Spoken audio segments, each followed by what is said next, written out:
ദൈവതിരുനാമത്തിന് മഹത്വം ഉണ്ടാകട്ടെ. സഭയായിട്ട് വലിയ നോമ്പിലേക്ക് പ്രവേശിച്ചിരിക്കുന്ന ഈ നാളുകളിൽ ഇന്ന് സന്ധ്യയിലെ വചന ധ്യാനത്തിനായിട്ട് തിരഞ്ഞെടുത്തിരിക്കുന്ന വേദഭാഗം സദൃശ്യവാക്യങ്ങൾ 6-ാം അധ്യായം 6 മുതൽ 16 വരെയുള്ള വാക്യങ്ങളാണ് ഒരാൾക്ക് വായിക്കുക. സദൃശ്യവാക്യങ്ങൾ 6-ാം അധ്യായം 6 മുതൽ 16 വരെയുള്ള വാക്യം.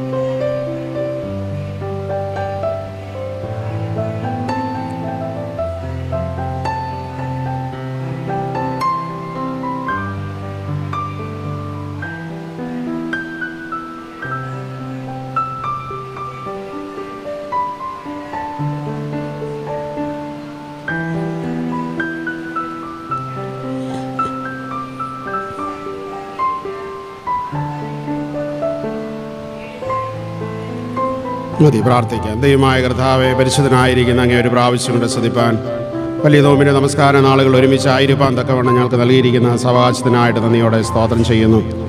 ദൈവമായ കർത്താവേ, ഇന്ന് സന്ധ്യയിലാൽ ഒരുമിച്ച് കടന്നു വന്ന ഞങ്ങളുടെ പുതുക്കത്തിനും ആത്മീയമായിട്ടുള്ള വളർച്ചയ്ക്കും കർത്താവെ ദൈവമായിട്ടുള്ള ജ്ഞാനങ്ങളെ ബോധ്യപ്പെടുവാനും ഇടയാക്കി തീർക്കണമെന്ന് പ്രാർത്ഥിക്കുന്നു. കർത്താവെ, കടന്നു വന്ന എല്ലാവരെയും സഹായിച്ച് അനുഗ്രഹിച്ചാട്ട് ബലഹീനദാസനായിരിക്കുന്നതിന് വചനം വ്യാഖ്യാനിപ്പാനുള്ള കൃപയും പരിജ്ഞാനവും നൽകി തന്നാട്ട് കർത്താവെ, യേശുവിൻ നാമത്തിൽ അടിയങ്ങളുടെ പ്രാർത്ഥന ദയവുണ്ടായി കേൾക്കുമാറാകണമേ. പ്രകൃതിയിലെ ഒരു ജീവജാലത്തെ നോക്കി എങ്ങനെ നോമ്പിൻ്റെ ബാലപാഠങ്ങൾ നമുക്ക് പഠിക്കുവാൻ സാധിക്കുമെന്നുള്ളത് ജ്ഞാനിയായ ശലോമൻ ഈ ചെറിയ ഒരു ജീവിയിലൂടെ നമ്മളെ പഠിപ്പിക്കുക. കാരണം നമ്മുടെ കയ്യിലിട്ടൊന്ന് ഞെരടിയാൽ പെട്ടെന്ന് ജീവൻ നഷ്ടപ്പെടുന്ന വളരെ നിസ്സാരനായ ഒരു ജീവിയാണ് ഉറുമ്പ് എന്ന് പറയുന്നത്. എന്നാൽ അത് എത്രത്തോളം അച്ചടക്കത്തോടെ ജീവിക്കുന്നു, ഭാവിയെക്കുറിച്ച് എത്ര ദർശനത്തോടെ അത് പ്രവർത്തിക്കുന്നു, അതിൻ്റെ പരിശീലനങ്ങളും അതിൻ്റെ ദൈവീയമായിരിക്കുന്ന ബോധ്യങ്ങളും ഒക്കെ എത്ര ക്ലാരിറ്റി ഉള്ളതാണ് എന്നുള്ളതാണ് നമ്മളെ പഠിപ്പിക്കുന്നത്. നോമ്പ് എന്ന് പറയുമ്പോൾ എല്ലാ വർഷവും നമുക്ക് ചടങ്ങ് പോലെ ആചരിക്കുവാനുള്ള ഒരു അനുഭവമായിട്ടല്ല നോമ്പിനെ നമ്മൾ മനസ്സിലാക്കേണ്ടത്. നോമ്പൊക്കെ എന്താണെന്നുള്ളതിനെക്കുറിച്ചൊക്കെ നമ്മൾ ഒരുപാട് നിർവചനങ്ങളൊക്കെ കേട്ടിട്ടുള്ള ആളുകളാണ്. ചിലർ ചിലപ്പോൾ വിമർശിക്കാറുണ്ട് എന്തിനാണ് ഇതൊക്കെ എന്നുള്ളത്.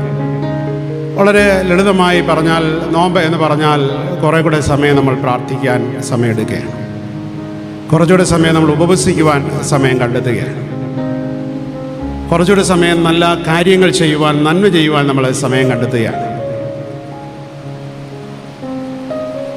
ദൈവമായിട്ടുള്ള ബന്ധത്തിൽ കുറച്ചുകൂടെ ആഴപ്പെടുവാൻ ഈ പ്രവർത്തനങ്ങൾ നമ്മളെ സഹായിക്കും.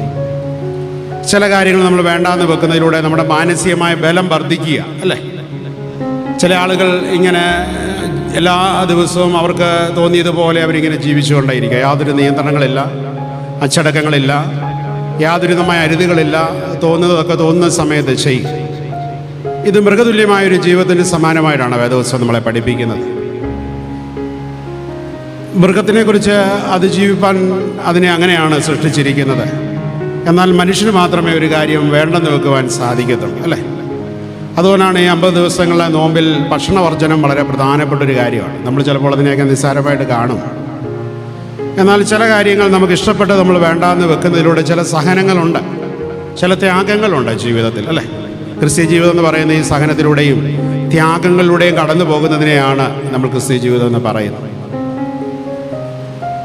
ഇന്ന് വർദ്ധിച്ചു വരുന്ന ജീവിതശൈലി രോഗങ്ങളുടെ എല്ലാം പ്രധാനപ്പെട്ടൊരു കാര്യം എന്ന് പറയുന്നത് നമ്മളൊക്കെയും ഭക്ഷണത്തിന് യാതൊരു നിയന്ത്രണമില്ലാതെ കഴിച്ചതുകൊണ്ട് ഒരു സ്പിരിച്വൽ ഡയറ്റിൻ്റെ കാലഘട്ടമാണ്.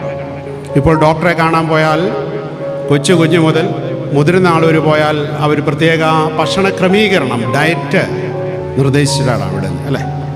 നിങ്ങൾ രാവിലെ എന്താണ് കഴിക്കേണ്ടത്, ഉച്ചയ്ക്ക് എന്ത് കഴിക്കണം, വൈകിട്ട് വളരെ ലിക്വിഡായിട്ടുള്ള സാധനങ്ങൾ കഴിച്ചാൽ മതി, ഒന്നും കഴിച്ചില്ലെങ്കിൽ വളരെ നല്ലത്.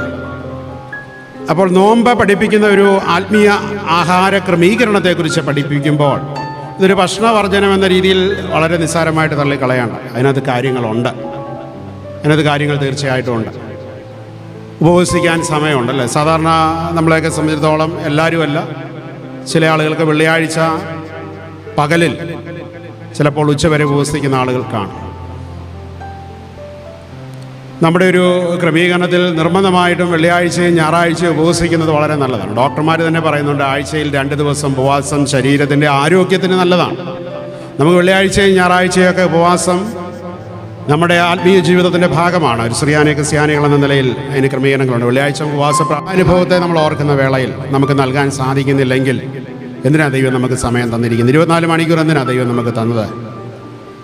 വെറുതെ എന്തെല്ലാം കാര്യങ്ങൾക്ക് വേണ്ടി നമ്മൾ നഷ്ടപ്പെടുത്തി കളയുന്നു അല്ലേ? അതുകൊണ്ട് നമ്മൾ ഇന്ന് തന്നെ നമ്മൾ വന്നവരും ഇനിയും വരുവാനുള്ളവരും ഒക്കെ നല്ലൊരു തീരുമാനത്തോടെ ദിവസം അനുഭവം, ഒരു നോമ്പിൻ്റെ അനുഭവം ഭയങ്കര ശുദ്ധീകരണമാണ്. അതുകൊണ്ട് അങ്ങനെയുള്ള ദേശങ്ങൾ നമ്മൾ പോകുമ്പോൾ നമ്മുടെ നാട്ടിലുള്ളതുപോലെയുള്ള നമ്മളെ ദ്രോഹിക്കുന്ന കൊതുകടക്കമുള്ള ജീവജാലങ്ങളൊന്നും അവിടെ കാണാൻ സാധിക്കുന്നത്. അതാണ് ആ ദേശത്തിൻ്റെയൊക്കെ ഒരു പ്രത്യേകത എന്ന് പറയും. അപ്പോൾ പ്രകൃതിയിൽ തന്നെ ഒരു ശുദ്ധീകരണം നടക്കുമ്പോൾ വർഷത്തിൽ ഒരു 50 ദിവസം നമ്മൾ ഇങ്ങനെയുള്ള കാര്യങ്ങൾക്ക് വേണ്ടി നീക്കി വെക്കുന്നുണ്ട്. ഒത്തിരി അനുഗ്രഹം, ആരോഗ്യപരമായ ഒത്തിരി ഗുണങ്ങൾ നമ്മുടെ ശരീരത്തിനുണ്ട്. അതുകൊണ്ട് 50 ദിവസം എനിക്ക് ഇറച്ചിയും മീനും കൂട്ടാൻ പറ്റിയില്ലല്ലോ, മറ്റ് സാധനങ്ങൾ കഴിക്കാൻ പറ്റിയില്ലല്ലോ, വിഷമിക്കേണ്ട കാര്യം. ഒരു ദോഷവും നമുക്ക് വരാൻ പോകുന്നില്ല. കൂടുതൽ നമ്മുടെ ശരീര ആരോഗ്യം മെച്ചപ്പെടാൻ പോകുന്നതേ ഉള്ളൂ അല്ലേ? ഈ വിഷം പിടിച്ച മീനൊക്കെ നമ്മൾ ദിവസവും കഴിച്ചുകൊണ്ടിരിക്കുന്നതിനകത്ത് ഒരു 50 ദിവസത്തെ ഒരു അവധി അതിന് കൊടുത്താൽ നമ്മുടെ ശരീരത്തിൻ്റെ ആരോഗ്യം ഒത്തിരി മെച്ചപ്പെടാനുള്ള സാധ്യതയാണ് അല്ലേ? പലപ്പോഴും നമ്മൾ ഇറച്ചിയോ തുടങ്ങിയ സാധനങ്ങളൊക്കെ കഴിച്ച് നമ്മളൊരു ടെസ്റ്റിന് വേണ്ടി ലാബിൽ ചെല്ലുമ്പോൾ നമ്മൾ ഭൂരിപക്ഷം പേർക്കും കൊളസ്ട്രോളൊക്കെ അതിരുവിട്ട് നിൽക്കുന്ന അനുഭവമാണ് അല്ലേ? ഈ 50 ദിവസമെങ്കിലും ഒന്ന് ശ്രദ്ധിക്കാൻ നമ്മൾ ശ്രമിച്ചാൽ നമുക്ക് കുറേയൊക്കെ അതിൽ നിന്നൊക്കെ രക്ഷപ്പെടാൻ സാധ്യമായിട്ട് തീരുന്ന അനുഭവം. അതുകൊണ്ട് നോമ്പ് അവജ്ഞയോട് നമ്മൾ തള്ളിക്കളയേണ്ട, ചില സഭക്കാർ പറയുന്ന പോലെ പുച്ഛത്തോടെ വീക്ഷിക്കേണ്ട. ഇതിൽ കാര്യമുണ്ട്. വെറുതെ അല്ല നമ്മൾ 50 ദിവസത്തെ നോമ്പിൻ്റെ ആചരണം എന്ന് പറയുന്നത്. ദൈവമായിട്ടുള്ള കുറച്ചുകൂടെയുള്ള ആഴത്തിൽ ബന്ധം എന്ന് പറയുമ്പോൾ നമ്മൾ എല്ലാ ദിവസവും നമ്മളിങ്ങനെ തിരക്കിലങ്ങ് പോയിക്കൊണ്ടിരിക്കുകയാണ്. എത്ര പേർക്ക് ദൈവമായിട്ടുള്ള ഒരു ആ ബന്ധത്തിൻ്റെ ആഴം വർദ്ധിപ്പിക്കുവാൻ സാധിക്കുന്നുണ്ട് അല്ലേ? ദിവസവും കൂടുതലായിട്ട് പാരായണം ചെയ്യുവാൻ സാധിക്കും. നമുക്ക് പുതിയ പാട്ടുകളൊക്കെ ചേർന്ന് പഠിക്കുവാൻ സാധ്യമായിട്ട് തീരും. മധ്യസ്ഥ പ്രാർത്ഥന എന്ന് പറഞ്ഞാൽ ഞാനും എൻ്റെ വീടിൻ്റെ ആൾക്കാരും മാത്രമുള്ള വിഷയങ്ങളല്ല. ഈ ദേശത്തിന് വേണ്ടി ഒന്ന് കരയുവാൻ തക്കവണ്ണം, ഈ ദേശത്തിന് വേണ്ടി കർത്താവിൻ്റെ സന്നിധിയിൽ നിന്ന് ഇടിവിൽ നിൽക്കുവാൻ തക്കവണ്ണം ദൈവമക്കളെന്ന നിലയിൽ നമുക്ക് സാധ്യമായിട്ട് തീരണം. അതുകൊണ്ട് ഉറുമ്പ് നമ്മളെ പഠിപ്പിക്കുകയാണ്. ഞാൻ പറഞ്ഞല്ലോ, പ്രകൃതി വലിയൊരു ടെക്സ്റ്റാണ്. നമ്മുടെ കുഞ്ഞുങ്ങളെയൊക്കെ നമ്മൾ CBSE ആണോ ICSE ആണോ സ്റ്റേറ്റ് സിലബസ് ആണോ വളരെ നിർബന്ധിച്ച് നമ്മൾ പഠിപ്പിക്കുന്നുണ്ട്. നല്ല കാര്യമാണ്. എന്നാൽ പ്രകൃതി ഒരുക്കുന്ന ഒരു പാഠപുസ്തകത്തിൻ്റെ അകത്ത് നിന്നുകൊണ്ട് ജീവിതത്തിൻ്റെ മൂല്യങ്ങളും നന്മകളും ദൈവം ആരാണ് എന്ന് പഠിപ്പിക്കുകയാണ്. അതുകൊണ്ട് ഈ നമ്മുടെ സഭയായിട്ട് തുടങ്ങിയ ഒരു നോമ്പിനെ കുറിച്ച് കഴിഞ്ഞ ദിവസങ്ങളൊക്കെ പറഞ്ഞു. അത് പല പത്രങ്ങളുടെയും എഡിറ്റോറിയലായിട്ട് വന്നതാണ്. കാർബൺ ലെൻഡ് എന്ന് പറയും. അത് 7x7 7x7 49 ദിവസങ്ങളായിട്ട് അത് ക്രമീകരിച്ച് 50 ദിവസം ഓരോ ആഴ്ചയിലും പ്രത്യേക വിഷയങ്ങളുടെ പഠിപ്പിക്കലും അത് പ്രായോഗിക ജീവിതത്തിലേക്ക് കൊണ്ടുവരുവാനുള്ള ഒരു ശ്രമവുമാണ് സഭ നടത്തിക്കൊണ്ടിരിക്കുന്നത് അല്ലേ? അത് നമ്മൾ പറയുന്ന പോലെ ഭക്ഷണത്തിൻ്റെ വർജനമല്ല അതിനകത്ത് സംഭവിക്കുന്നത്. വാഹനങ്ങൾ അമിതമായുള്ള യാത്രകൾ ഒഴിവാക്കുക, നമ്മൾ പൊതു നിരത്തുകളിൽ പബ്ലിക് ട്രാൻസ്പോർട്ടേഷൻ ഉപയോഗിക്കുക, അല്ലെങ്കിൽ നടന്നു പോകുക, അല്ലെങ്കിൽ സൈക്കിൾ ഉപയോഗിക്കുക. നമ്മളിപ്പോൾ കേൾക്കുമ്പോൾ നമ്മൾ മനസ്സിൽ ചിരിക്കുമായിരിക്കും. സാധിക്കുമെങ്കിൽ നല്ല കാര്യം. വീട്ടിലെ ലൈറ്റുകൾ രാത്രിയിൽ എല്ലാ ദിവസവും നമ്മൾ കത്തിച്ചിടണ്ട. അത്യാവശ്യമുള്ള 1-2 ലൈറ്റുകൾ കത്തിച്ചതിന് ശേഷം ബാക്കി നമ്മൾ വൈകുന്നേരങ്ങളിൽ ഓഫ് ചെയ്തിടുക. ഒത്തിരി എനർജി ലാഭിക്കാൻ സാധിക്കും. നമ്മുടെ അശ്രദ്ധ കൊണ്ട് പൈപ്പുകളൊക്കെ തുറന്ന് ശുദ്ധജലം ഇപ്പോൾ വലിയ പ്രയാസത്തിലൂടെ പോകുന്നു, നഷ്ടപ്പെട്ടുകൊണ്ടേ ഇരിക്കുക. ടാപ്പ് തുറക്കുമ്പോൾ തന്നെ നമുക്കറിയാം ശക്തിയോടുകൂടെ വെള്ളം നഷ്ടപ്പെടുന്നുണ്ട് ആവശ്യമില്ലാതെ. ഇതൊക്കെ കുറച്ച് സംരക്ഷിക്കുവാൻ നമുക്ക് സാധ്യമായിട്ട് തീരും. ഈ കാർബൺ ലെൻഡ് പഠിപ്പിക്കുന്ന ഒന്നാണ് ഈ മന്ന ഡയറ്റ് എന്ന് പറയുന്ന ഭക്ഷണ ക്രമീകരണം. ഞാനതിനെക്കുറിച്ചാണ് കുറച്ചൊക്കെ ഇപ്പോൾ പറഞ്ഞു പോയത്. ഭക്ഷണ ക്രമീകരണം രാവിലെ നമുക്ക് പ്രകൃതിയിൽ നിന്ന് ലഭിക്കുന്ന നല്ല ജീവനുള്ള ഭക്ഷണ സാധനങ്ങൾ കഴിക്കും. നല്ല നമ്മൾ ചത്തതാണ് കഴിക്കുന്നത്, ഫ്രീസറിൽ വെച്ച് അല്ലേ? ഈ മീനൊക്കെ എത്രയോ നാളുകൾക്ക് മുമ്പ് പിടിച്ച് എത്രയോ മാസങ്ങൾക്ക് മുമ്പ് ഫ്രീസറിലിരുന്നാണ് നമുക്ക് കിട്ടുന്നത് അല്ലേ? പടയ്ക്കുന്ന മീൻ വേണമെന്ന് എല്ലാവർക്കും താല്പര്യമുണ്ട് അല്ലേ? നല്ല ജീവനുള്ള ജൈവ പച്ചക്കറി വേണമെന്ന് നമുക്ക് എല്ലാവർക്കും താല്പര്യമുണ്ട്. അതാണ് നമ്മുടെയൊക്കെ ആരോഗ്യത്തിൻ്റെ അനുഗ്രഹമായിട്ട് തീരണമെന്നുണ്ടെങ്കിൽ ഈ നോമ്പിനോട് ചേർന്ന് ആ ഉത്തരവാദിത്തങ്ങൾ കുറച്ചെങ്കിലും ചെയ്യുവാൻ നമ്മുടെ ഇടങ്ങളിൽ നമുക്ക് സാധിക്കുന്നിടത്ത് നോമ്പ് പറയുന്ന വിശാലമായൊരു ദർശനമാണ്. അതുകൊണ്ടാണ് ഞാൻ പറഞ്ഞത് ചില സാധനങ്ങൾ ഒഴിവാക്കുന്നതായിട്ടാണ് ചില ആളുകൾ നോമ്പിനെക്കുറിച്ച് ചിന്തിക്കുന്നത്. അങ്ങനെയല്ല, വിശുദ്ധ വേദപുസ്തകം പഠിപ്പിക്കുന്ന നോമ്പ് എന്ന് പറയുന്നത് വളരെ സമഗ്രമായ ദർശനത്തെക്കുറിച്ച് പറയുകയാണ്. പ്ലാസ്റ്റിക്കിനുള്ള സമീപനത ഇപ്പോൾ ഒത്തിരി നമുക്ക് നിയന്ത്രണം വന്നു. ഇപ്പോൾ പഴയതുപോലെ പ്ലാസ്റ്റിക് ബാഗുകളൊന്നും നമ്മൾ കടകളിൽ പോയാൽ കിട്ടത്തില്ല അല്ലേ? നമുക്കതിൻ്റെ സ്ഥാനത്ത് തുണി അല്ലെങ്കിൽ പേപ്പറൊക്കെയുള്ള ബാഗുകളാണ് കിട്ടിക്കൊണ്ടിരിക്കുന്നത്. കാരണം ഇത് മുഴുവൻ പ്രകൃതിയിൽ വലിയ കുഴപ്പങ്ങളുണ്ട്. നമുക്കിത് പറയുമ്പോൾ പെട്ടെന്ന് മനസ്സിലായി, എന്നാൽ അത് വലിയ കുഴപ്പങ്ങളിലേക്ക് കാര്യങ്ങൾ കൊണ്ട് എത്തിച്ചുകൊണ്ടിരിക്കുന്നു എന്നുള്ളതാണ് സങ്കടകരമായ കാര്യം എന്ന് പറയുന്നത്. ഒരു ഉറുമ്പിൻ്റെ ആയുസ്സെന്ന് പറഞ്ഞാൽ എത്രയാണ് എന്ന് നമുക്കറിയാം. കൂടി വന്നാൽ 1 വയസ്സ് മുതൽ 15 വയസ്സ് വരെ മാക്സിമം ജീവിക്കും. അത്ര ആയുർദൈർഘ്യമുള്ള ജീവിയെക്കുറിച്ചാണ് ഇവിടെ ജ്ഞാനിയിൽ ജ്ഞാനിയായ ശലോമോൻ പറയുവാൻ ശ്രമിക്കുന്നത്. ചെറിയ ജീവിയെങ്കിലും വലിയ ഭാരം ചുമക്കുന്ന ജീവിയാണ്. ഇന്ന് നമുക്ക് ഈ ഭാരം വഹിക്കുന്ന കാര്യം പറയുമ്പോഴേ നമ്മളങ്ങ് പോകും. അതുകൊണ്ടാണ് വലിയ സംഘടനകളുടെയൊക്കെ ചുമതലക്കാരെ നമ്മൾ എന്നാണ് വിളിക്കുന്നത്? ഭാരവാഹികൾ എന്നാണ് പറയുന്നത്, അല്ലേ? ചുമതലക്കാർ എന്ന് പറഞ്ഞാൽ ചുമലിൽ ഉത്തരവാദിത്വം വഹിക്കുന്ന ആളുകളെയാണ് ചുമതലക്കാരെന്നും, അല്ലെങ്കിൽ ഭാരം വഹിക്കുന്ന ആളുകളെയാണ് ഭാരവാഹികളും എന്നൊക്കെ നമ്മൾ പറയുന്നത്. ഇപ്പോഴേ എല്ലാത്തിലും നമ്മൾ പലപ്പോഴും നമ്മൾ ഇട്ടിട്ട് ഓടിപ്പോകുന്ന അവസ്ഥയിൽ നിൽക്കുകയാണ്. എന്നാൽ ചെറിയ ജീവിയെങ്കിലും വലിയ ഭാരം വഹിക്കുന്ന ഈ ഉറുമ്പിനെ കുറിച്ച് പറയുമ്പോൾ എന്നാണ്? സ്നേഹമുണ്ടെങ്കിൽ നമ്മൾ ആരുടെയും ഭാരം വഹിക്കും. ഇത് സ്നേഹമില്ലാത്തത് കൊണ്ട് നമുക്ക് പല ചുമതലകൾ വഹിക്കാനോ മറ്റുള്ളവരുടെ ഭാരം വഹിക്കുവാനോ നമുക്ക് സാധിക്കുന്നില്ല, അല്ലേ? ദൈവസ്നേഹം നമ്മൾ നിറയുമ്പോഴാണ് മറ്റുള്ളവരുടെ ഭാരം. ഒരു വീട്ടിൽ ചിലപ്പോൾ ഒരാൾ ഒറ്റയ്ക്കായിരിക്കും, വൈകിട്ടൊന്ന് പോയി ഒരു കുറച്ച് സമയം അവരോട് കൂട്ടിരിക്കുക. ആശുപത്രിയിൽ ഒരാൾ ഒറ്റയ്ക്കായിരിക്കുക, ഒരു ബൈസ്റ്റാൻഡായിട്ട് നിൽക്കാൻ അവർക്ക് ആരുമില്ല.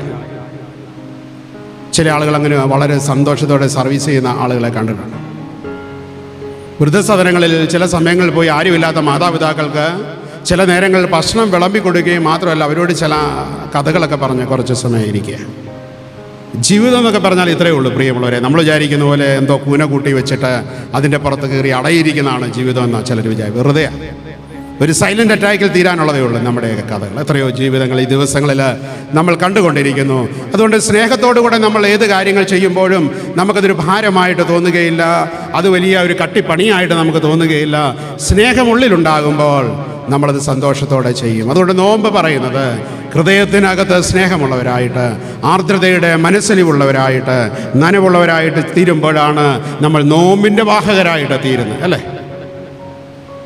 ഈ പ്രാർത്ഥനയെ അങ്ങനെ ഗൗരവമായി കണ്ടാലേ ഇതുകൊണ്ട് പ്രയോജനമുള്ളൂ. അല്ലാതെ വെറുതെ ചടങ്ങ് പോലെ വന്നിട്ട് പോയിട്ടൊന്നും ഒരു കാര്യമില്ല. ഹൃദയത്തിനകത്ത് സ്നേഹമുണ്ടെങ്കിൽ മാത്രമേ നമ്മുടെ നോമ്പാചരണങ്ങൾക്ക് പ്രസക്തിയുള്ളതായിട്ട് തീരുന്നുള്ളൂ. ഇത് സാധിക്കാതെ നമ്മൾ എന്താണ് ഈ നാളുകൾ ചെയ്യുന്നത് എന്നുള്ളതാണ് നമ്മളെ പഠിപ്പിക്കുന്ന കാര്യം എന്ന് പറയുന്നത്. കൊയ്ത്ത് കാലത്ത് തിമിർത്ത് നടക്കാതെ വസന്തകാലത്ത് ശേഖരിച്ചു വെക്കുന്ന ഒരു ജീവിയായിട്ടാണ് കാണുവാൻ സാധിക്കുന്നത്. നല്ല കാലങ്ങൾ വരുമ്പോൾ അടിച്ചു പൊളിച്ച് ജീവിതം പിന്നൊന്നുമില്ല. എത്രയോ ലോട്ടറി അടിച്ച ആളുകളെയൊക്കെ നമ്മൾ ജീവിതത്തിൽ കണ്ടല്ലേ? കഴിഞ്ഞ ദിവസം നമ്മൾ ഞെട്ടിക്കുന്നൊരു വാർത്ത കണ്ടു. 70 ലക്ഷം ലോട്ടറി അടിച്ചവൻ ആത്മഹത്യ ചെയ്തത്, അല്ലേ? ചില ആളുകൾ പറയാറുണ്ട് ലോട്ടറി അടിച്ച പണം കൊണ്ടൊന്നും ഒരുത്തനും, ചിലർ രക്ഷപ്പെട്ടിട്ടുണ്ടാകാം, ഞാൻ അതിനെതിരൊന്നും പറയുന്നില്ല. തൻ്റെ ജീവിതത്തിൻ്റെതായിട്ടുള്ള ഉയർച്ചയുടെയും നന്മയുടെയും കാലഘട്ടങ്ങളിൽ ഭാവിയെക്കുറിച്ച് ചിന്തിക്കാതെ, വരവറിയുന്നത് വേണ്ട രീതിയിൽ ഈ വരവിനെക്കുറിച്ച് ചിന്തിക്കാതെ അതിനിരട്ടിയായിട്ട് ചെലവാക്കി ജീവിക്കുന്ന ആളുകളെയൊക്കെ നമുക്ക് കാണുവാൻ സാധിക്കും. എന്നാൽ എന്താ സംഭവിക്കുന്നത്? നമ്മൾ ജീവിക്കുന്ന കാലഘട്ടം ഇത് തന്നെയാണ്. വീട് വെക്കുന്നു, മക്കളെ വിദേശത്ത് അയക്കുന്നു, പഠിപ്പിക്കുന്നു, എല്ലാം ഒരു കടങ്ങളുടെ ഒരു കാലഘട്ടത്തിലൂടെ കടന്നു പോവുകയാണ്. പിന്നെ അവസാനം രണ്ടറ്റവും കൂട്ടിമുട്ടിക്കുവാൻ സാധിക്കാതെ ആത്മഹത്യയിലേക്ക് ജീവിതം അവസാനിക്കുന്ന അനുഭവങ്ങളെ കാണുവാൻ കഴിയുന്നുണ്ട്. ആരോഗ്യമുള്ള കാലത്ത് ദൈവം നന്മകളെ തന്നിട്ടുണ്ടെങ്കിൽ സമ്പാദിക്കുവാൻ തക്കവണ്ണം സാധിക്കണം. എപ്പോഴും ഇത് ലഭിച്ചെന്ന് വരികയില്ല. അതുകൊണ്ട് ആർക്കും ഒന്നും കൊടുക്കാതെ സമ്പാദിച്ചു വെക്കുന്നതിനെക്കുറിച്ചല്ല ഞാൻ പറയുന്നത്. എന്നാൽ അത്യാവശ്യത്തിനുള്ള കരുതലുകൾ ജീവിതത്തിലുണ്ടാകണം. ഇന്ന് അനേക സമ്പാദ്യശീലങ്ങളുണ്ടല്ലേ? അത് പല മേഖലയിൽ നമുക്ക് കാണുവാൻ സാധിക്കും. ഒരു കുഞ്ഞ് ജനിക്കുമ്പോൾ, ഒരു പെൺകുഞ്ഞ് ജനിക്കുമ്പോൾ തന്നെ നമ്മുടെ സർക്കാരിനും കേന്ദ്ര സർക്കാരിനും ഒക്കെ പദ്ധതികളുണ്ട്. 18 വയസ്സ് പൂർത്തീകരിക്കുമ്പോൾ ഇന്ന നിക്ഷേപ പദ്ധതി, അല്ലേ? പറ്റുമെങ്കിൽ അതിലൊക്കെ ചേരണമെന്നുള്ളതാണ് ഞാൻ പറയുവാൻ സാധിക്കുന്നത്. അന്നേരം ഇത് വലിയ തുകകളൊന്നുമില്ല. ഒരു കുഞ്ഞ് ജനിക്കുമ്പോൾ അതിൻ്റെ ഒരു തുടർ വിദ്യാഭ്യാസത്തിൻ്റെ സമയമാകുമ്പോൾ ചെറിയ ചെറിയ നിക്ഷേപങ്ങൾ നമ്മൾ പോസ്റ്റ് ഓഫീസിലോ ബാങ്കിലോ ഇട്ടാൽ ആ കുഞ്ഞിൻ്റെ ഉന്നത വിദ്യാഭ്യാസ സമയം വരുമ്പോൾ പ്രയോജനകരമായി തീരുന്ന അനുഭവങ്ങൾ ഉറുമ്പ് അതൊക്കെ പഠിപ്പിക്കുന്നുണ്ട്. പ്രിയമുള്ളവരെ, നമ്മളുടെ ജീവിതത്തിൻ്റെ ഉത്തരവാദിത്തങ്ങൾ നല്ല സമയങ്ങളിൽ ചെയ്യുവാൻ തക്ക വേണം സാധിക്കണം. കടന്നുപോയാൽ പിന്നെ ആരാണ് നോക്കുന്നത്, അല്ലേ? എല്ലാവരും ഒക്കെ പറയും ഒറ്റയ്ക്കാകുമ്പോഴാണ് ഇതിൻ്റേതായിട്ടുള്ള പ്രയാസങ്ങളെയും വേദനകളെയൊക്കെ നമുക്ക് മനസ്സിലാക്കുവാൻ തക്കവണ്ണം സാധിക്കുന്നത്. മടിയനായിട്ട് ഉറങ്ങാമായിരുന്നു ഉറുമ്പ്. എന്നാൽ ഉറുമ്പ് കഠിന അധ്വാനിയാണ്. ജീവിതത്തിൻ്റെ ഉന്നതങ്ങളിൽ വിജയം പ്രാപിച്ചെടുക്കണമെന്നുണ്ടെങ്കിൽ നല്ല ഹാർഡ് വർക്ക് ഉണ്ടെങ്കിൽ മാത്രമേ നമുക്ക് ഉന്നതങ്ങളിൽ ചെല്ലുവാൻ സാധിക്കും. ഒരു നല്ല ആൾ കൃഷിക്കാരനായി തീരുമ്പോൾ മണ്ണിൽ കിടന്ന് അധ്വാനിച്ചിട്ടാണ്. ഒരു ബാങ്കിൻ്റെ ചുമതല ഒരാളിരിക്കുമ്പോൾ എത്രത്തോളം ആ ബാങ്കിങ് ക്രമീകരണങ്ങളിലൂടെ ഭംഗിയായിട്ട് പോയിട്ടാണ് സാധിക്കും. ഒരു കോർപ്പറേറ്റിൻ്റെ ചുമതലയിൽ ഒരാളിരിക്കുമ്പോൾ എത്രമാത്രം കഠിനമായ കാര്യങ്ങൾ. അത് അംബാനിയാണേലും അദാനിയൊക്കെ ആണേലും അവരുടെ ചരിത്രം നമ്മൾ പഠിക്കുമ്പോൾ നമുക്കറിയാം എങ്ങനെയാണ് അവരുടെ തുടക്കം എന്നുള്ളത്. അതുകൊണ്ട് കഷ്ടപ്പാടിൻ്റെ നാളുകളിലൂടെയും കഠിന പ്രയത്നങ്ങളുടെ നാളുകളിലൂടെയും കടന്നു പോകണമെന്ന് തന്നെയാണ് നോമ്പ് നമ്മളെ പഠിപ്പിക്കുന്നത്. ഒരു അലസനായിട്ട് ഇരിക്കുവാനല്ല നോമ്പ് നമ്മളെ പഠിപ്പിക്കുന്നത്. പ്രാർത്ഥനയിൽ വളരെ സജീവമായിട്ട് ഇരിക്കുവാൻ തക്കവണ്ണം, നന്മ ചെയ്യുന്നതിൽ ശുഷ്കാന്തിയുള്ളവരായിരിക്കാൻ തക്കവണ്ണം, പ്രവർത്തനങ്ങളിൽ എല്ലാ ദിവസവും നല്ല വളരെ ആക്റ്റീവായിട്ട് മുമ്പോട്ട് പോകാൻ തക്കവണ്ണം നമുക്ക് സാധിക്കണമെന്നുള്ളതാണ് ഇത് പറയുവാൻ തക്കവണ്ണം ശ്രമിക്കുന്നത്. ചെറിയ ചെറിയ ശ്രമത്തിലൂടെ വലിയ കലവറ ഒരുക്കുന്ന ഉറുമ്പാണ്. നമ്മൾ പറയും പലതുള്ളി പെരുവെള്ളം. കൊച്ചു അരിമടി കൊണ്ടു നമ്മൾ വേണേൽ മാറി എന്ന് ചിരിക്കും. നമ്മളങ്ങനെയൊക്കെ ഇപ്പോഴും മനുഷ്യരെ കളിയാക്കുന്നു, ഇവനൊക്കെ എന്തുവാണ് കാണിക്കുന്നത് അല്ലേ? എന്നാൽ അതിൻ്റെ ചെറിയ ശ്രമങ്ങളിലൂടെയാണ് അത് വലിയൊരു സമ്പാദ്യത്തിൻ്റെ അനുഭവങ്ങളിലേക്ക് പ്രവേശിക്കുന്നത് എന്നുള്ളതാണ് ഇവിടെ പറയുവാൻ തക്കവണ്ണം ശ്രമിക്കുന്നത്. അതൊരു ശ്രേഷ്ഠമായൊരു കാര്യമാണ്. വളരെ ഉത്സാഹിയാണ് ഉറുമ്പ്. നമ്മുടെ വീട്ടിലെ എല്ലാവരും ഉത്സാഹിച്ചാലേ വീട് ഭംഗിയായിട്ട് പോവുകയുള്ളൂ. ഇത് പാവം പിടിച്ച സ്ത്രീകൾ തൊഴിലുറപ്പിന് പോകുക, ചില ഭവനങ്ങളിലെ കാര്യമാണ് ഞാൻ പറയുന്നത് അല്ലേ. കുടുംബനാഥന്മാർ യാതൊരു ഉത്തരവാദിത്വമില്ലാതെ ഭവനങ്ങളിലിരിക്കുക, അതുകൂടെ തട്ടിപ്പറിച്ചുകൊണ്ട് പോകുവാൻ ശ്രമിക്കുന്ന കുടുംബങ്ങളുണ്ട്. സങ്കടമാണ് കാര്യങ്ങൾ. എന്നാൽ ഉറുമ്പ് പറയുന്നു എല്ലാവരും ഉത്സാഹിയായി ഒരു ഉത്സാഹം ഈ നാളുകൾ ഒരു ചത്ത അനുഭവങ്ങളിലേക്ക് പോകാനില്ല. നോമ്പ് നമ്മളോട് പറയുന്നത് കുറച്ചുകൂടെ ഉത്സാഹമുള്ളവരായിട്ട് ഈ നാളുകളിൽ എല്ലാ കാര്യത്തിലും ആരാധനയിൽ ഉത്സാഹമുള്ളവരായിട്ട് വരണം. സൺഡേ സ്കൂളിൽ വരുമ്പോൾ ഉത്സാഹമുള്ളവരായിട്ട് വരണം. യുവനിസയ്ക്ക് വരുമ്പോൾ നല്ല ഉത്സാഹമുള്ള കുഞ്ഞുങ്ങളായിട്ട് വരുവാൻ സാധിക്കണം. ഇടവമിഷന് വരുമ്പോൾ ഉത്സാഹമുള്ള ഇടവമിഷൻ്റെ പ്രവർത്തകരായിട്ട് നമുക്ക് വരുവാൻ സാധിക്കണം. അതുകൊണ്ട് നഷ്ടപ്പെട്ടു പോയ ഉത്സാഹങ്ങളെ ഉറുമ്പിനെ പോലെ തിരികെ പിടിക്കുന്ന അല്ലെങ്കിൽ ജ്വലിപ്പിക്കുന്നൊരനുഭവം ഈ നോമ്പിൻ്റെ നാളുകളിലുണ്ട്. 50 നോമ്പ് കഴിയുമ്പോൾ ഉത്സാഹങ്ങളൊക്കെ നമുക്കൊന്ന് വർദ്ധിച്ചു വന്നാലേ ആത്മീയമായിട്ടുള്ള വളർച്ചയിലേക്ക് നമുക്ക് പ്രവേശിക്കുവാൻ തക്കവണ്ണം സാധിക്കത്തുള്ളൂ. തുടർന്ന് നമ്മൾ വചനത്തിൽ വായിച്ചു, നായകനില്ല മേൽവിചാരകനില്ലാതെ സ്വയം നിയന്ത്രിക്കുന്ന ഉറുമ്പ്. എന്തൊരു സുന്ദര സമൂഹമാണല്ലേ. ഈ സമൂഹത്തിൽ പോലീസില്ല, ഭരണകൂടമില്ലെങ്കിൽ നമ്മുടെ ഈ നാടിനെന്നോ സംഭവിക്കും. എന്തൊരു അരിക്ഷിതാവസ്ഥയായിരിക്കും അല്ലേ. പോലീസ് ഉണ്ടായിട്ടും ഭരണകൂടം ഉണ്ടായിട്ടും നമുക്കറിയാം എന്തെല്ലാം കുഴപ്പങ്ങളാണ് സംഭവിച്ചുകൊണ്ടിരിക്കുന്നത്. പട്ടാളമുണ്ടായിട്ടും അല്ലേ. അപ്പോൾ അതില്ലാത്തൊരു സമൂഹത്തിൽ നല്ല ഉത്തരവാദിത്തമുള്ള ആൾക്ക് മാത്രമേ ഈ മാന്യമായ ജീവിതം സാധിക്കത്തുള്ളൂ. ഒരു വിശ്വാസിയെ സംബന്ധിച്ചിടത്തോളം അതാണ് നോമ്പ് ആവശ്യപ്പെടുന്നത് അല്ലേ. പോലീസ് പിടിക്കുമെന്ന് കണ്ടോ, കോടതിയിൽ നമ്മളെ കൊണ്ടുവന്ന് കണ്ടോ, ജയിലിലിടുമെന്ന് കണ്ടോ പേടിച്ചിട്ട് ജീവിക്കുകയല്ല. മറ്റേ സഹോദരനോട് സഹോദരിയോടുള്ള എൻ്റെ കരുതലിൻ്റെ ഭാഗമായിട്ടാണ് ഞാൻ ലോകത്തിൽ ജീവിക്കേണ്ടതൊരു ബോധ്യം നമുക്ക് വരുമ്പോൾ ഈ സമൂഹം സുന്ദരമായി തീരും. ഇത് ദൈവരാജ്യമായി തീരും. ഇത് ദൈവിക ഭരണമുള്ള സമൂഹമായിട്ട് മാറും. അങ്ങനെയുള്ളൊരു സമൂഹത്തെക്കുറിച്ചാണ്. അതുകൊണ്ടാണ് ഈ ഹാപ്പിനെസ് ഇൻഡെക്സ് ഏറ്റവും കൂടുതൽ സന്തോഷമുള്ള രാജ്യങ്ങളുടെ പട്ടിക എടുക്കുമ്പോൾ ഫിൻലൻഡൊക്കെ അവിടെ 1ാം സ്ഥാനത്ത് വരികയാണ്. അവിടെ പോലീസും പട്ടാളമൊന്നുമില്ല. ആരും ആരുടെ അതിര് മാന്താനും പോകുന്നില്ല. അയൽവക്കക്കാരുടെ വീട്ടിൽ എത്തി നോക്കാനും പോകുന്നില്ല. അവന് പാര വെക്കാനും പോകുന്നില്ല. വളരെ സുന്ദരമായ സന്തോഷമുള്ള രാജ്യമാണ്. ഇന്ത്യ ആ സ്ഥാനത്ത് വരുന്നത് 121 കഴിഞ്ഞ കണ്ടാ വരുന്നത്. അതുകൊണ്ട് സന്തോഷമുള്ളൊരു സമൂഹമായിട്ട് ഈ നാളുകൾ നമ്മൾ ജീവിക്കണമെന്നുണ്ടെങ്കിൽ നമ്മുടെ ഉത്തരവാദിത്തങ്ങൾ ഭംഗിയായിട്ട് ചെയ്ത് മറ്റുള്ളവൻ്റെ മെക്കിട്ട് കയറാതെ നമ്മൾ ഉത്തരവാദിത്തമുള്ളൊരു പൗരനായിട്ട് ജീവിക്കുമ്പോഴാണ് ഈ സമൂഹം സുന്ദരമായി തീരുന്നത്. അതുകൊണ്ട് നോമ്പ് നമ്മളെ നല്ലൊരു പൗരനായിട്ട് ജീവിക്കണമെന്ന് ഉറുമ്പിനെ പോലെ നമ്മളെ പഠിപ്പിക്കുവാൻ ശ്രമിക്കുകയാണ്. തൻ്റെ റെസ്പോൺസിബിലിറ്റീസ്, തൻ്റെ ഉത്തരവാദിത്തങ്ങൾ ഭംഗിയായിട്ട് നിർവഹിക്കുന്ന അനുഭവമാണ് ഇവിടെ കാണുന്നത്. തൻ്റെ യാത്രയുടെ പ്രതിസന്ധികളിൽ ബൈപ്പാസ് എടുക്കുന്ന ജീവിയാണ് ഉറുമ്പ്. ഉറുമ്പ് പോകുമ്പോൾ നമ്മൾ കൊണ്ടൊരു തടസ്സം വെച്ചാൽ നമ്മുടെ കൂട്ടം നെഞ്ചത്തടിച്ചുകൊണ്ട് നിൽക്കുകയല്ല ഉറുമ്പ് വേറെ വഴിയെടുക്കും. നമുക്കൊരു ചെറിയ പ്രശ്നം കാണുമ്പോഴേ നമ്മൾ അന്നേരം താഴെ വീണ് പോകുന്ന അനുഭവമാണ്. പ്രതിസന്ധികൾ വന്നുകൊണ്ടേയിരിക്കും അല്ലേ ജീവിതത്തിൽ. കഴിഞ്ഞ ദിവസം ഒരു മലയാള സിനിമയിലൊരു നടൻ പറയുന്ന ഒരു കാര്യം, സിനിമയുടെ ഭാഷയിലാണ് അദ്ദേഹം പറയുന്നത്. നമ്മുടെയൊക്കെ ഒരു ഫസ്റ്റ് ഹാഫ് കഴിഞ്ഞിരിക്കുന്നു, വളരെ രസമായിരുന്നു ഫസ്റ്റ് ഹാഫ്. സിനിമ അങ്ങനെയാണല്ലോ. സെക്കൻഡ് ഹാഫിലേക്ക് നമ്മൾ പ്രവേശിച്ചിരിക്കുകയാണ്. സെക്കൻഡ് ഹാഫിലേക്ക് പ്രവേശിച്ച് കഴിയുമ്പോൾ കഥ കുറച്ചുകൂടെ അതിൻ്റെ ക്ലാരിറ്റിയിൽ വരികയാണ്. ആദ്യ ഭാഗത്തിൻ്റെ രസമൊക്കെ അങ്ങ് പോകും അല്ലേ. പിന്നെ ജീവിതത്തിൻ്റെ പരീക്ഷണങ്ങളാണ് അല്ലേ. എന്നാൽ അതിൻ്റെ അവസാനത്തെ നല്ലൊരു ക്ലൈമാക്സ് ഉണ്ടാക്കി പൂർത്തീകരിക്കുക എന്നുള്ളത് മാത്രമേ ഉള്ളൂ. നമ്മുടെ ജീവിതം അങ്ങനെയാണ്. ആദ്യത്തെ ഫസ്റ്റ് ഹാഫിൽ നല്ല രസമാണ് അല്ലേ. കുഞ്ഞായിരിക്കുമ്പോൾ നല്ല രസം, കുടുംബജീവിതം, ഹണിമൂണ്, ജോലിയൊക്കെ തുടങ്ങിയ രസം. സെക്കൻഡ് ഹാഫിലേക്ക് പ്രവേശിക്കുമ്പോൾ ജീവിതം പ്രതിസന്ധികളിലേക്ക് കയറുകയാണ്.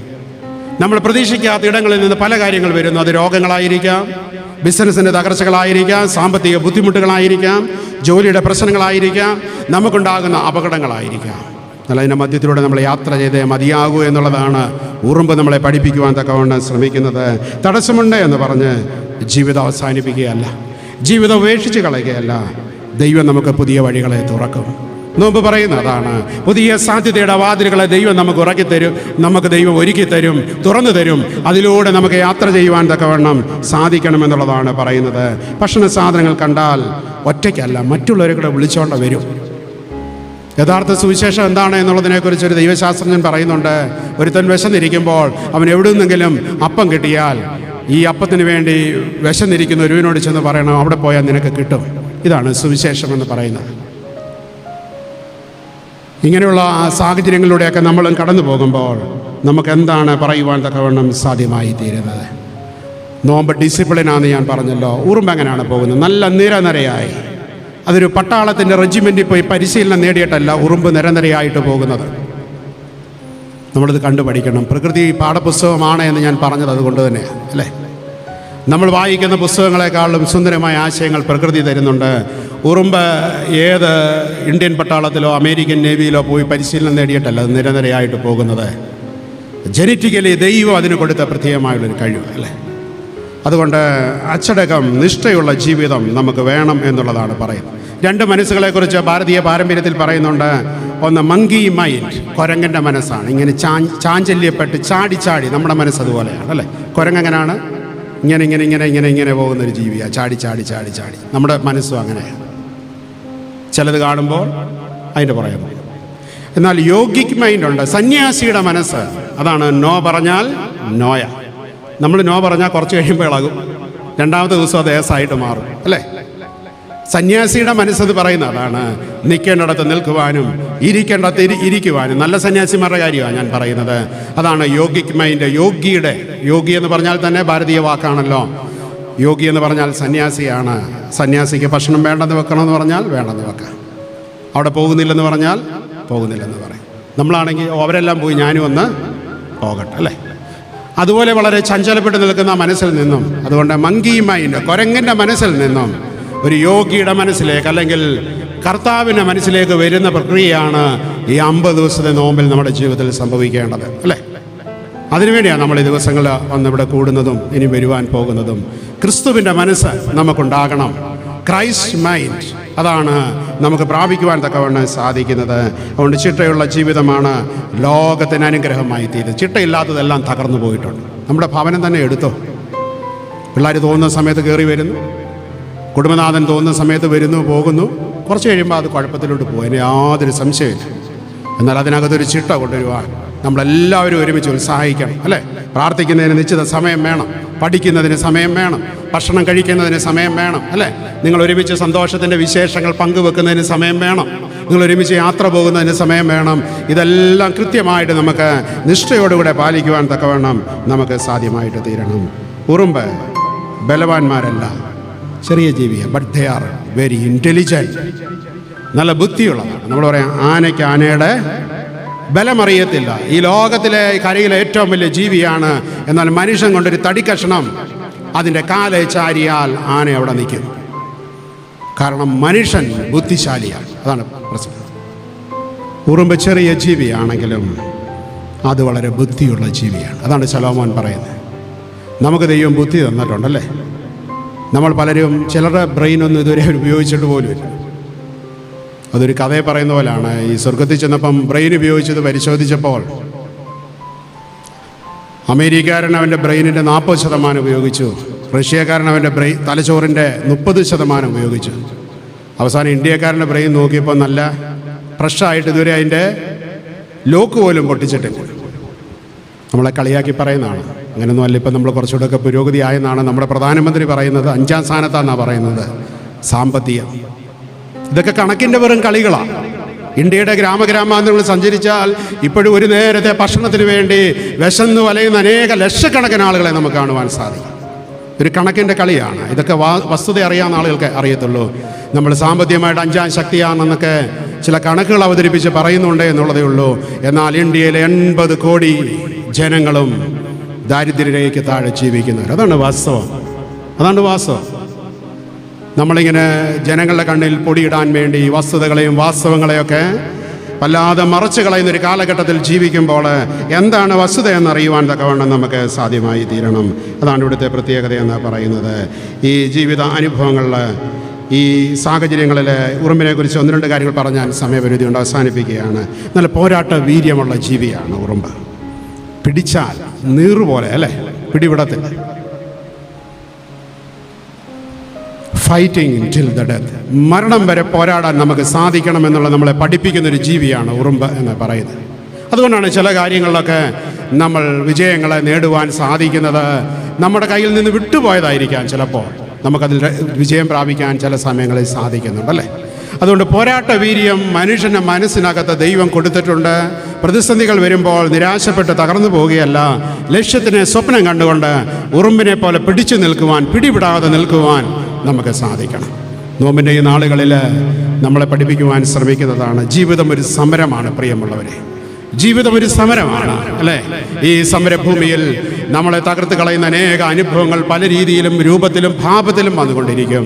എന്നാൽ നമുക്കതിനെതിരെ ദൈവകൃപയിൽ ആശ്രയിച്ച്, ദൈവത്തിൻ്റെ ബലത്തിൽ ആശ്രയിച്ച് ഈ ചെറിയ ജീവിയെ പോലെ പോരാടുവാൻ തക്കവണ്ണം നമുക്ക് സാധ്യമായി തീരണം. മറ്റൊന്ന്, they are working peacefully and silent. ബഹളമൊന്നുമില്ല, നിശബ്ദമായിട്ടാണ് അതിൻ്റെ പണി ചെയ്യുന്നത് അല്ലേ. നമ്മൾ ചിലയിടത്തോട് ചെന്ന് കഴിഞ്ഞാൽ ഭയങ്കര ബഹളമാണ് അല്ലേ. അതിൻ്റെ റിസൾട്ട് നോക്കുമ്പോൾ, ഫലം നോക്കുമ്പോൾ ഒന്നുമില്ല. ചില ആളുകളുടെ കാര്യമാണ്.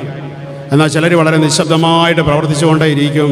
നമ്മൾ റിസൾട്ട് നോക്കാൻ പോയാൽ വളരെ ഗംഭീരമായിരിക്കുന്നു അനുഭവം. ചിലർ കൂടി വെറുതെ ബഹളങ്ങൾ വെച്ച് പോകുന്നുള്ളതല്ലാതെ ഇന്ന് നടക്കുന്ന പല ചർച്ചകൾ അങ്ങനെയാണ് അല്ലേ. ഇന്ന് നടക്കുന്ന ചാനൽ ചർച്ചകളും പല കൂടിവരകളും ഒക്കെ വലിയ ബഹളങ്ങളിൽ തീരുന്നു അല്ലേ. വലിയ ജഗപൊക പരിപാടികളായിട്ട് തീരുന്നു, കെട്ടുകാഴ്ചകളായിട്ട് തീരുന്നു, വലിയ വലിയ മാമാങ്കങ്ങളായിട്ട് തീരുന്നു. ജനത്തിനൊരു പ്രയോജനവും കിട്ടുന്നില്ല. ഈ അടുത്ത സമയത്ത് ഒരു സാമൂഹ്യ ശാസ്ത്രം പറഞ്ഞു, ഇത് വാഴ്ത്തുപാട്ടുകളുടെ ഒരു കാലഘട്ടം അല്ലേ. ഭരണാധികാരി വരുമ്പോൾ വാഴ്ത്തുപാട്ടുകൾ, സഭയുടെ മേലധ്യക്ഷന്മാർ വരുമ്പോൾ വാഴ്ത്തുപാട്ടുകൾ മാത്രം പാടുന്ന ഒരു ജനമായിട്ട് നമ്മൾ പരിണതപ്പെടുകയല്ല, നന്മകൾ പ്രായോഗികതയിലേക്ക് കൊണ്ടുവരുവാൻ തക്കവണ്ണം നമുക്ക് സാധിക്കണം അല്ലേ. പണ്ട് രാജാക്കന്മാരുടെ കാലത്തായിരുന്നു വാഴ്ത്തുപാട്ടുകൾ. അവരിങ്ങനെ തെരുവീതിയിലൂടെ എഴുന്നള്ളുമ്പോൾ ജനം അപ്പുറവും ഇപ്പുറവും ഒക്കെ നിന്ന് വലിയ സ്തുതി പാടകരായിട്ട് നിൽക്കുന്ന അനുഭവം. ഇന്ന് ഇത് ജനാധിപത്യ രാജ്യമാണ്, അതിൻ്റെ ആവശ്യമൊന്നുമില്ല. അവരെ നമ്മൾ ആദരിക്കുകയും ബഹുമാനിക്കുകയും ഒക്കെ വേണം, വേണ്ടെന്നൊന്നുമല്ല ഞാൻ പറയുന്നത്. എന്നാൽ അതിൽ ഭരണാധികാരികളും സ്ഥാനങ്ങളിൽ ഇരിക്കുന്നവരൊക്കെ മതിമറന്നു പോകുമ്പോൾ യഥാർത്ഥമായ നന്മയുടെ അനുഭവങ്ങളിലേക്ക് നമുക്ക് പ്രവേശിക്കുവാൻ തക്കവണ്ണം സാധിക്കുന്നില്ല എന്നുള്ളതാണ് സങ്കടകരമെന്ന് പറയുന്നത്. അതുകൊണ്ട് നമ്മുടെ ജീവിതം എന്താണ്? ഉറുമ്പിനകത്തും തേനീച്ചയുടെ അകത്ത് പോലുള്ള, തേനീച്ചയുടെ ഒരു ഗ്രൂപ്പ് എടുക്കുമ്പോൾ നമുക്കറിയാം പല ടൈപ്പ് റോളുകളുണ്ട് അല്ലേ. അതിനകത്ത് ഈ മടിയൻ എന്ന് പറയുന്നൊരു സാധനം അതെല്ലായിടത്തും ഉണ്ട് അല്ലേ.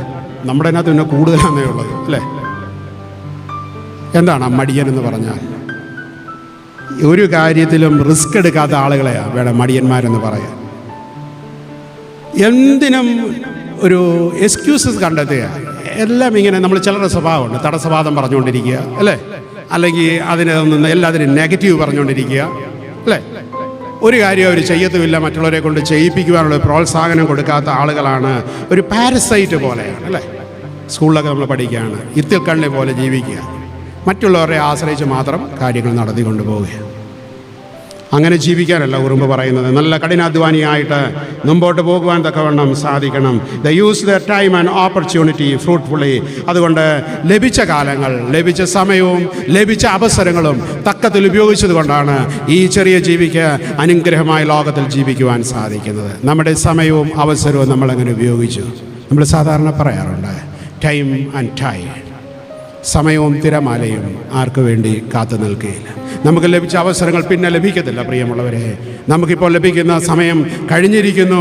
ഇനിയും പുതിയൊരു സമയത്തിലേക്കാണ് നമ്മൾ പ്രവേശിക്കുന്നത്. അങ്ങനെ ആകുവാനല്ല നമ്മുടെ ജീവിതത്തെക്കുറിച്ച് ഉദ്ദേശിക്കുന്നത്. ഈ ചെറിയ ജീവിയുടെ ഗുണങ്ങൾ പറയാനാണെങ്കിൽ ഇനിയുമുണ്ട് പ്രിയമുള്ളവരെ. കുറച്ച് കാര്യങ്ങൾ മാത്രമാണ് ഈ സമയപരിമിതിക്കുള്ളിൽ ഞാൻ പറയുവാൻ ശ്രമിച്ചത്.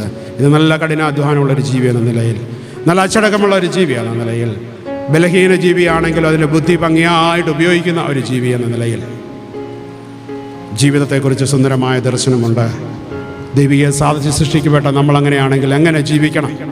ഈ നോമ്പിൻ്റെ കാലഘട്ടങ്ങളിൽ പുതിയ പുതിയ നന്മകൾ ചെയ്യുവാൻ, പുതിയ ദൈവിക ദർശനങ്ങളെ പ്രാപിക്കുവാൻ, കുറച്ചുകൂടെ അച്ചടക്കമുള്ളവരായിട്ട് ജീവിപ്പാൻ, കുറച്ചുകൂടെ കഠിനാധ്വാനമുള്ളവരായി തീരുവാൻ, കുറച്ചുകൂടെ നല്ല ദൈവമക്കളായി തീരുവാൻ ദൈവം നമ്മളെ സഹായിക്കട്ടെ. പ്രാർത്ഥനയ്ക്കായിട്ട് ശിരസ്സുകളെ വണക്കാം. കേട്ട തിരുവചനങ്ങളെ ഓർത്തിട്ട് ആർക്കെങ്കിലും ഒരാൾക്ക് പ്രാർത്ഥിക്കാം.